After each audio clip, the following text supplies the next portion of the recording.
ડીસાથી સભા ગજવતા પીએમ મોદીએ કોંગ્રેસને આપી ચેલેન્જ, કહ્યું બે હાથ કરો, આ દાળ ભાત ખાવાવાળો શું કરી શકે છે તે ગાડી દેશે, હિંમત હોય તો સામેથી વાર કરો, ફેક વિડીયોની ગેમ બંધ કરો. ચૂંટણીના પ્રચાર મેદાનમાં નેતાઓનો બેફામ વાણી વિલાસ. દમણ દીવ કોંગ્રેસ ઉમેદવાર કેતન પટેલે ભાજપ ઉમેદવારને ગણાવ્યા પાંગડા. લાલુ પટેલનો વળતો વાર, કોંગ્રેસ ઉમેદવાર હારથી બોખલાયા. દાહોદ કોંગ્રેસ ઉમેદવાર પ્રભાબેનનો ભાજપ પર ગંભીર આરોપ. ભાજપની પુરુષો માટેની કિટમાં 2 ક્વાર્ટર હોવાનો આરોપ. મહિલાની કિટમાં મંગળસૂત્રનો દાવો. ભાજપે કહ્યું કિટમાં છે મોદીની ગેરંટી.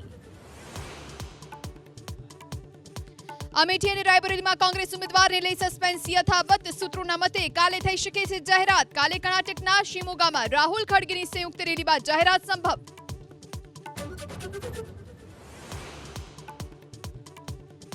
જીએસટી કલેક્શનમાં દેશમાં બન્યો રેકોર્ડ. માત્ર એપ્રિલ મહિનામાં 2,10,000 કરોડ રૂપિયાની આવક. ગત વર્ષની તુલનાએ 12% વધારો.